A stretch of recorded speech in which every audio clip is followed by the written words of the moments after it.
Kembali lagi bersama gua Sender di modul Trade with Sender. Jadi di modul kali ini gua akan melanjutkan modul tentang quantum computing yang membahas tentang hard fork. Jadi apa itu hard fork? Jadi hard fork itu adalah pembaharuan besar pada aturan konsensus blockchain yang mengubah atau melonggarkan aturan lama.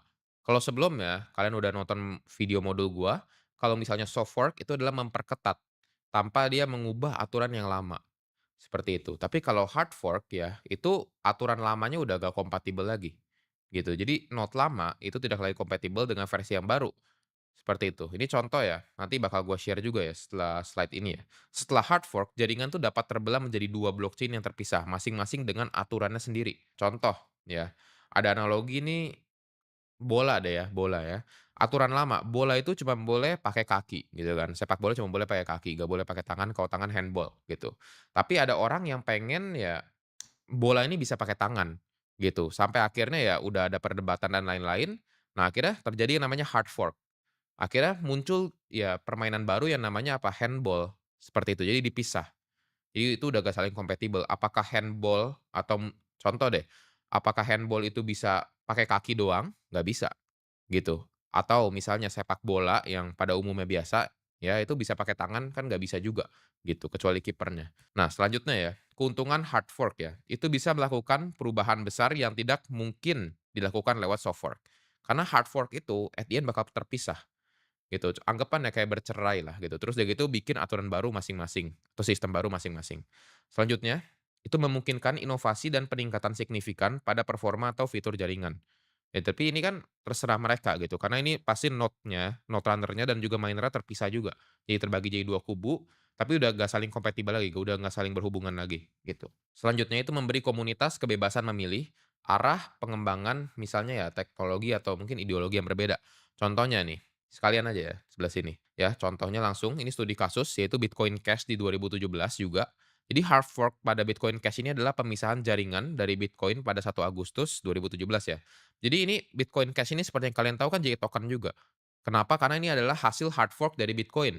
Orang yang pengen sistem Bitcoin yang tetap yang dulu, ya tetap di Bitcoin. Dia tetap mining di Bitcoin, ya node running di Bitcoin. Tapi ada orang yang baru, ya segelintir orang lah ya, atau kubu lain yang pengen ya Bitcoin ini di-upgrade. Dan akhirnya jadi koin baru yang namanya Bitcoin Cash.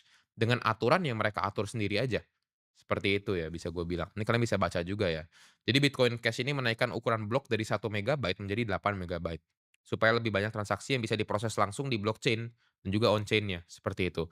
Dan memang benar ya, Bitcoin dan Bitcoin Cash itu jauh mungkin lebih canggih ya Bitcoin Cash gitu. Secara transaksinya jauh lebih cepat, ya storage-nya jauh lebih besar, ya. Dan hard forking terjadi karena konflik ideologi.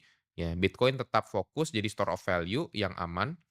Nah, tapi sedangkan Bitcoin Cash ini ingin jadi peer to peer dan digital, yang bisa lebih cepat dan juga yang fee-nya lebih murah gitu untuk digunakan sebagai transaksi harian gitu. Maka dari itu ya disebut dengan Bitcoin Cash juga gitu kan. Lanjut ke kekurangannya ya, yaitu pertama menimbulkan perpecahan komunitas dan berpotensi membuat 2 koin yang berbeda ya. Yaitu ya seperti yang tadi gue bilang yaitu Bitcoin Cash ya, itu fenomena Bitcoin Cash. Selanjutnya itu mengganggu stabilitas jaringan dan bisa bikin kebingungan para pengguna.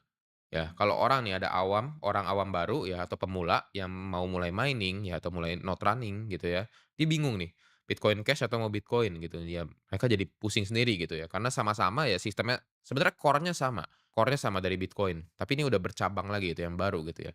Nah, selanjutnya ini risiko kehilangan nilai jika salah satu chain itu ditinggalkan. Kayak seperti yang kalian tahu sekarang ya Bitcoin Cash sekarang ya udah mulai ditinggalkan juga gitu kan. Orang balik-balik lagi ya ke Bitcoin at the end. Jadi ini ya nilai dari sebuah aset itu atau Bitcoin Cash-nya juga akan menurun karena yang mulai ditinggalkan seperti itu. Oke, jadi mungkin segitu aja untuk modul kita kali ini. Gua harap kalian udah cukup mengerti ya tentang efek quantum computing dan juga hard fork, soft fork dan beberapa sistem Bitcoin yang sudah diubah dalam sejarah Bitcoin ini. Kita akan bertemu lagi di modul yang berikutnya.